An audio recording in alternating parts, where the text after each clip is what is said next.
tugarutse n'igice cyacu cya kabiri ku bakoze subscribe tongeye kubasuhuza. Pedro ndetse abari kumwe na Liza bari kurya shokora ndetse ariko bagenda banaganiramo gake gake. Nahangaha twasoreje igice cya mbere aho Liza arimo arabwira Pedro ati nukuri uyu munsi umbereye umunsi ukomeye kuba nahuye nawe. Nuko Pedro nawe akikiriza akamubwira ati kandi nanjye nukuri byari iby'agaciro kuba twahuye. Ako kanya Liza akomeza abwira Pedro ati nukuri ntago nakumva uburyo nishimyemo. Aka ni agafilime k'urukundo, kora subscribe dukomeze tubane. Nuko Pedro akomeza abwira Liza ati uriya mugabo wawe kuba mwatandukanye si uko ari we wabishyizemo uburangare, niwe wihombeye. Gukundana n'umukobwa mwiza nkawe rwose akakwitesha, bye byambabaje cyane rwose. Ariko Pedro abwira Liza, gusa bose bari kwiyumvira bikomeye bavuga ati ese uyu munsi nk'uko bitugendekeye, gusa nubwo bahura gusa bagirana ibihe byiza.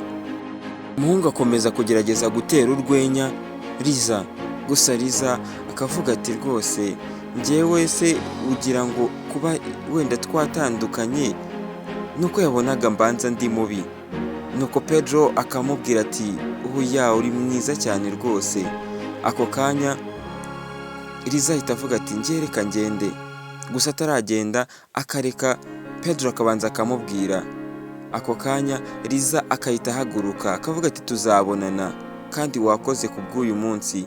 Nuko Pedro akomeza kureba Liza ari kurenga, akamwitegereza cyane, akamureba uburyo ari kugenda atambuka agaseka.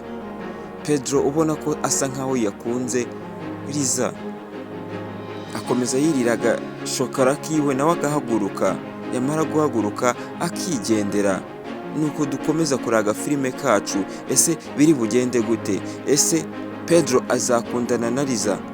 Tega amatwi ubanze urebe, ukore subscribe dukomeze tubane. Bakatugarura ku rundi ruhande aho Liza ahangaha tuba tugeze abari mu rugo kwa Pedro abatashye, gusa Landlord akaza akavuga ati umaze igihe utishyura inzu. Ahita amutangira avuga ati noneho uyu munsi ntabwo uncika, maze iminsi ntakubona, ndagira ngo mpereze amafaranga yanjye rwose. Nuko Pedro akomeza avuga ati ndaza kuyaguhereza nta ribi, ubu nta mafaranga mfite. Bose bakomeza bamubwira ati Landlord akomeza amubwira ati rwose ashize amezi 3 utanyishyura. Ako kanya Pedro akahita afata ka gakufe yari yaguriye umukobwa ngataka gahagaze amafaranga menshi, ugenda ukagurishe wishyure mbe ndakwishyuye. Amuhereza agakufe gahagaze amafaranga menshi. Nuko Landlord akavuga ati niwongera ntabwo tuzakiranuka. Nuko Landlord akagenda. Pedro akomeza yitegereza ubuzima, ubona ko atishimye bikomeye, yagize umunsi mubi cyane uwo munsi. Ako kanya akitegereza ahantu atuye akavuga ati ese ubu nzakomeza mbe muri buno buzima? Ariko ari gutekereza. Nuko Pedro akahita yinjira mu nzu. Yakinjira mu nzu agasanga girlfriend wiwe baba bakundana arimo arapakira imyenda, ubona ko rwose yarakaye agiye kwigendera. Nuko Pedro akaza avuga ati uri mu biki, uri gukora ibiki?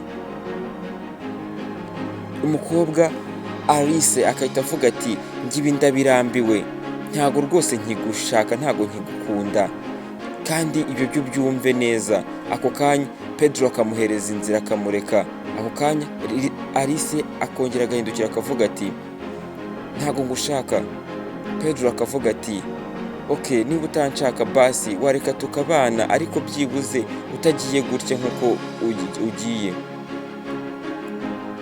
Nuko Pedro akamureka akamubwira ati okay, niba rwose aho ugiye uhakunze igendere, nta kibazo, igendere. Ako kanya Alice akomeza amubwira ati ibyo njye ntago bindeba, njyewe gahunda ihari nuko ngiye kwigendera, ntago tuzongera guhura. Komeza ukurikira agafilime kacu. Bakomeza batongana batongana bavugana nabi cyane, ariko Alice akomeza ambwira ati uri umuhungu w'umukene nta mafaranga ugira, ubu se wambwira gute njyewe nabana nawe ubwawe ukennye, n'ubwawe ntiwishoboye, ariko se twabana gute? Gusa sinkiwukunda nta mafaranga ugira. Ako kanya umukobwa akahita agenda, Pedro agasigara ubona ko ababaye cyane rwose, umukobwa akigendera. Nuko Pedro arihangana akicara ku buriri aho ngaho, agakomeza areba situwasiyo barimo kano kanya ko yagize umunsi mubi cyane. Komeza ukurikirana agafilime kacu umenye ati se biragenda gute. Nuko Pedro ariyumvira, ako kanya bahita batugarura kwa Calvin ahagaze ku muryango, ndetse na Alice asohoka, ndetse na baga afite n'igikapu kino bakurura ko uri kugenda ubibona kuri screen zanyu. Nuko Calvin akahita afata ya baga akamubwira ati reka nguherekeze ntaribi nkujyane, nguherekeze tugende nta kibazo. Akomeza amubwira ati ntugakundane n'umusore w'umukene, ariko Calvin akomeza avuga. Nuko Alice akavuga ati nanjye nari nayobye ubwo najyaga gukundana na kariya gasore k'agakene.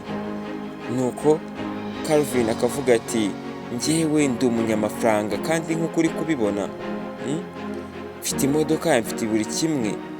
Ako kanya Alice akavuga ati ndabibona rwose, gusa ndacyafitemo ikibazo. Ese ubundi njye nawe tugiye kugenda tube hehe? Ese we watandukanye na wa mukobwa wawe? Ariko Alice abwira Calvin akavuga ati oya wigira ikibazo, twatandukanye cyane rwose. Alice akavuga ati ibyo byaba ari byiza, gusa ese nyine kutambwiye mutuye hehe, uba hehe?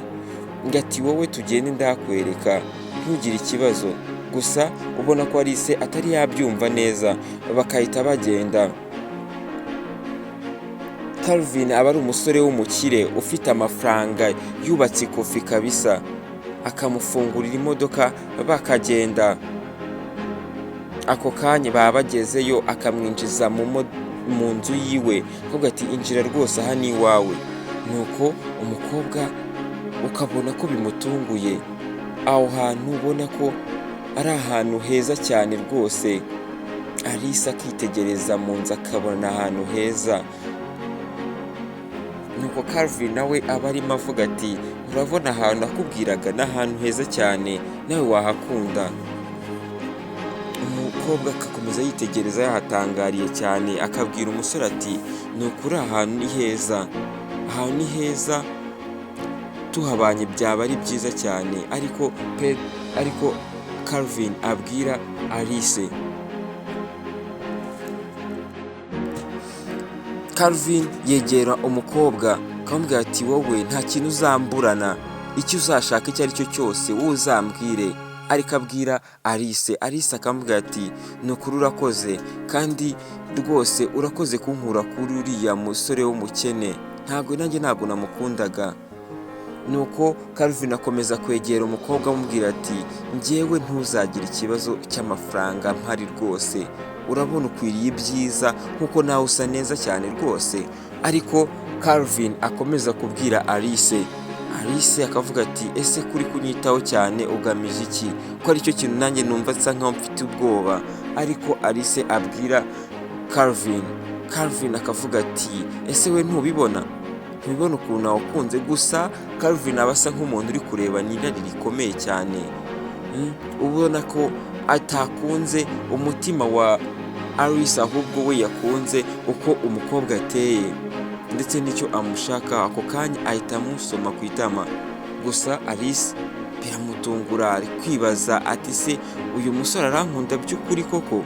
Ako kanya Calvin ahita asohoka akigendera, umukobwa agasigara aho ngaho yibaza avuga ati ese koko ibi nibyo koko? Binijye biri kubaho? Byibuze se aha hantu nzahaba koko? Ako kanya bakatugarura ku rundi ruhande.